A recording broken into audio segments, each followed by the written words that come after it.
What's up everybody, Dingus Crusader here, and welcome back to a new video. Since pretty much the Sumo Nottingham era is over on the Texas Chainsaw Massacre, the game we all love, hate, but still desire in some capacity is over, I feel like it's now time to talk about how far this game has come in its first year.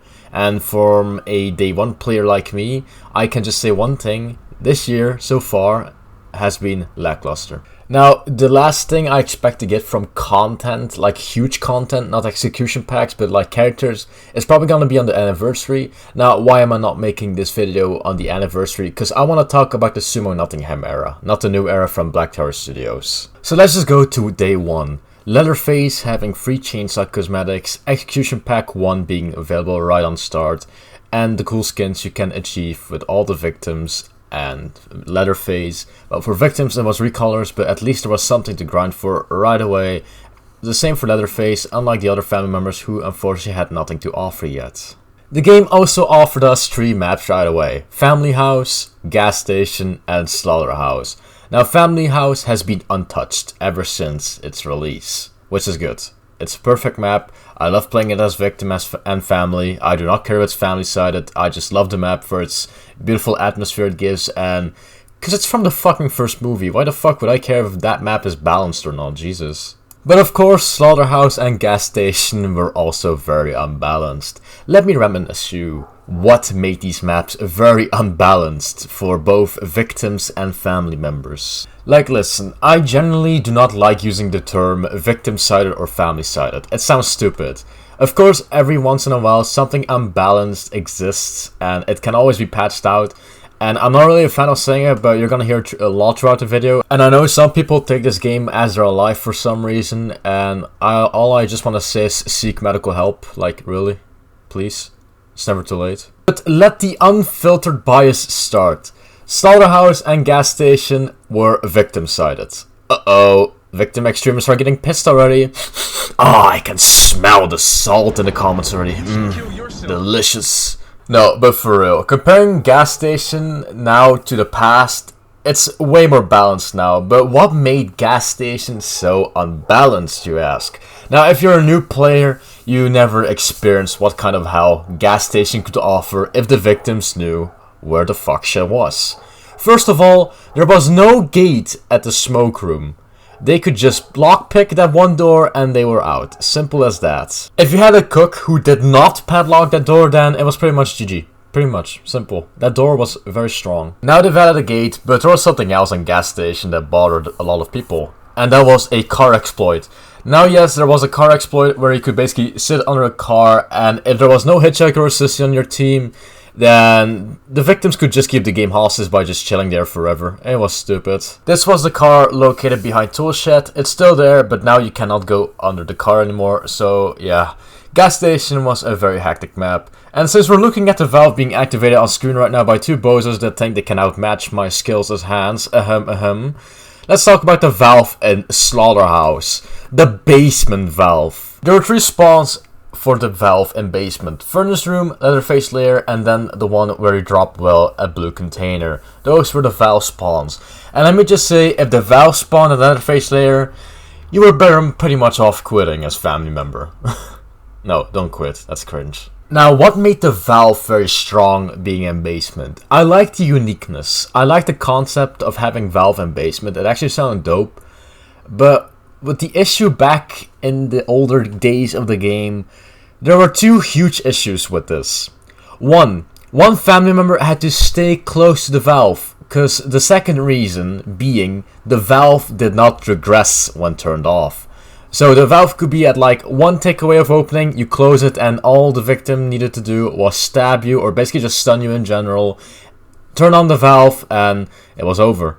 This made Slaughterhouse known to be the most victim-sided map, and it was also the biggest dodged map by family members on the game. But since the valve has moved upstairs, the map has been way more tolerable for most people. But did you know that Fuse on all the maps was also kinda busted in some way? You know, the family members had some sort of Stephen Hawking effect. They were incapable of closing the fuse, literally. There was no prompt to close it. Was that intended? Yes. There was no such bug as the fuse not being able to turn off. You simply could not turn the fuse off when it was on. This prompted your only Leatherface or Johnny's to go to basement and defend the fuse and hoping they don't barge or stun you in some capacity. Well, other family players saw this as an indicator to pretty much rage quit from the game. Let's just say the first 2 months of this game was very chaotic, with a lot of exploits like the infinite door slam exploit you could do as victim to family members, which even I had to endure once, which was a fucking cancer to deal with. Now we also got a look at the DLC prices, and till this day I still do not agree with them. Simple said. Especially characters. $10 for a single character. That was not funny. And then at the end of October, we got our first introduction to a huge cosmetic drop. Everybody got a cosmetic drop besides family members. Now, excuse me, if you call the bloody family pack skins, then you're probably the kind of guy I can convince to go on a treadmill by rewarding him with a cheeseburger. Now, what was the real main issue with this? It was the way they made cosmetics. Now, of course, when we look at the cosmetics now, we think they're lackluster, but when we saw them for the first time, we were like, oh, okay, that's cool, I guess. But for the ridiculous price for $5 for each skin pack, and the only thing you really got was a new skin with a bunch of recolors. I genuinely did not like that price, and especially with the way the skins looked. The only good skin from all these packs was probably Julie's and Connie's. Now, yes, you could get all the victim skins together for like $20, but the issue with that is, it may sound like a good deal, but if you think about it, that was literally half the fucking price of the game back then. And the last huge topic before this chapter closes, the fucking hacker situation. The hacker situation that managed Gun to actually do something about it, which players did not fucking like, because they brought out their inner racism. Now hold up, let me just give you a little pre-warm up from what I mean with this so-called racism. 95% of the players on Steam, they quit the game. So I think this game is gonna die. Or no, actually, quite factually, it is dying. Because 95% of the Steam players quit. Because they turned off cross-platform for PC. Because Gun is actually doing something about hackers, which I don't like.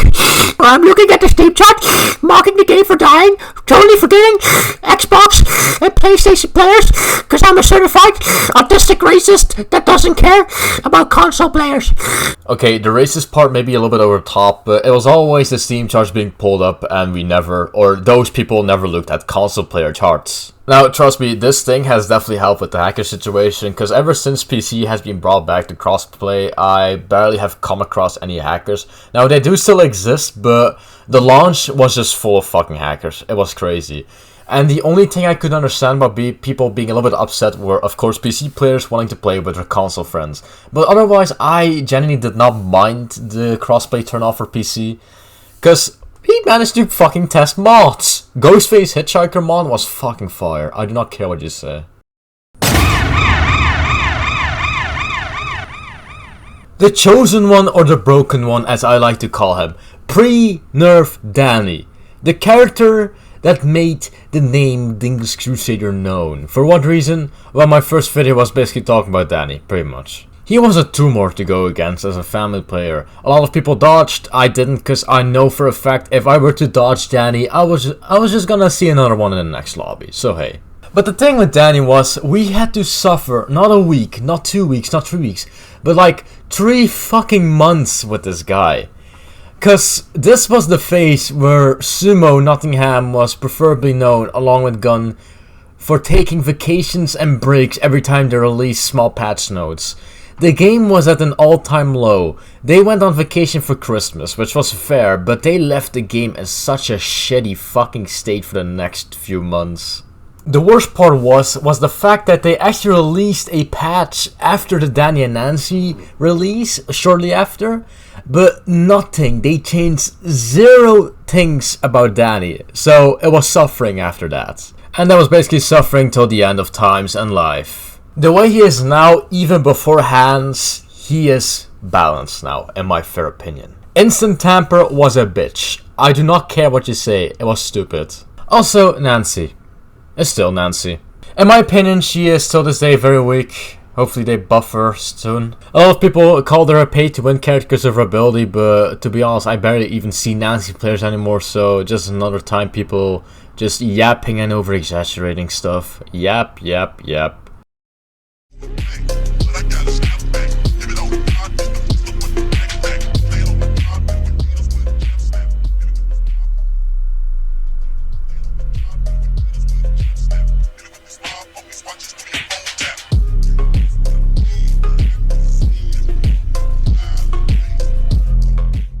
After the massive backlash that Daniel Bandy Jr. received over being one of the most pay-to-win characters to exist in TCM till that day, they had to do something about it, and quickly. And they knew Sumo Nottingham was not up to the job, considering they're a huge company working on other projects as well. So Gunn decided to take on Black Tower Studios as the prosecutors to keep the game alive and thriving, along with some new content on the way, also adding quite a lot of new company teams to the game, our Bully Studio for cosmetics, and other companies to help out the game, as in QA testing, extra modes, and much more. They did warn us that this transition between Sumo and Black Tower Studios could take a while, and holy shit, it did. It was quite a nightmare, until somebody arrived that managed to wake up Gunn to hurry the fuck up. I present to you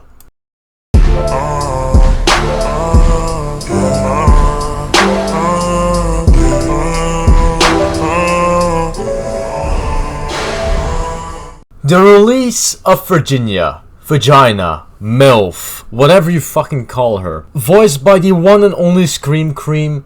Yeah, good job, Dingus. Voiced by the legendary Scream Queen Barbara Crampton. Coming in with her own story to seek justice and vengeance for her lost son Jesse, Virginia has arrived in the game and has caused massive controversy. A broken skill tree and broken cosmetics was good enough to piss off the community to an extent, including me, that everyone said to Gunn, do some fucking effort, stop taking breaks you lazy sack of shits, and work on your fucking game. It's not hard. Virginia was 100% a welcome addition, but nothing justifies me that a broken skill tree and a broken cosmetic set does not support and endure the first signs of pure laziness and no putting in effort in the QA testing. Also, the arrival of my most personal hated map, the mill. I'm not gonna start a yap session why I hate the mill, I just hate it. I simply cannot hide my frustration with this map. Also, the unfortunate delay of the new family member, known to be Hans now, hit me harder than getting kicked in the balls. The backlash was so big, bigger than Matt and Wes their ego combined, that they had to do a community check-in just to say what the fuck is going on, cause a lot of people were pissed, and so was I, cause I only made a rant 30 minutes before they announced a community check-in, which I found funny. But then when I went to stream and react to it myself, they announced huge things that made me change my way of thinking about the game. Because even I thought that this game was pretty much done for, they have announced two major things that should bring the game up in some live and service kind of mood. First, that being that they were gonna drop cosmetics every 2 weeks. Now yes, as I said, I'm not a fan of the cosmetic prices, but at least they can monetize something so they can keep making content for the game. Second, patch every 2 weeks. That is what I wanted to hear, because every time they used to fix patches, they were like, alright, we're done, goodbye. Now, even though till this day that some patches are a little bit lackluster, at least they're doing something with the game. At least they're updating it. They're not leaving it to dust for like a month or two before giving it like another small patch and leaving again. And I 100% respect them to sticking for their word, as they promise giving us patches every 2 weeks. Whether they're real patches or not, they gave us something. The inclusion of weather conditions to TCM. Nobody asked for it, but holy shit, it's a fucking welcome quality of life thing to be added. And here comes the last part of Sumo Nottingham's story.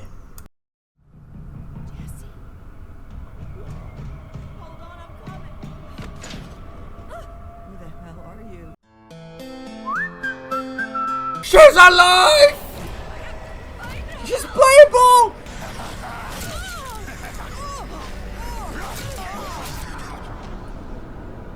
Which is coming on June 11th! I didn't even see this! That's fucking fire! No way, they're adding Maria as well! This update, for me, justified the delay on our family member Hans, as they included Maria, fully basically adding and probably also ending the Maria Flores timeline story. This opens a new portal for more characters to be added that had their own stories on how to being caught by the Slaughter family, just like Virginia has her story for finding Jesse. And the best part was that nobody saw Maria coming. Everybody knew about Hans, but Maria was a mystery. People were thinking if she was gonna be added with another new family member, but they gave her us very early, and I was very pleased with the surprise, giving both victims and family members something new to celebrate, thus also fully ending Sumo Nottingham's era on the game, as this probably officially marks the end of Sumo's work on the game. And now Black Tower Studio can fully be in charge, as Sumo still was creating the story of Maria Flores, Virginia, and Hans. Now, of course, this video is not about fully neglecting Gun and Sumo. I heavily want to thank Sumo Nottingham for actually bringing this game alive, because they were the ones to create a game along with Gun's publishing skills. So thank you, Sumo. You may not have been the best developers for the job, but at least thank you for giving this game life and giving these characters a story on why they're here in the first place. And that will do for today's video. Thank you so much for watching, and I'll be catching you guys in the next video or live stream. As I said, thank you so much once again for watching the video, and Black Tower Studios, I wish you the best of luck in creating this game and continuing its lifespan. I'll be catching you guys next time. Have a good one, and see you later.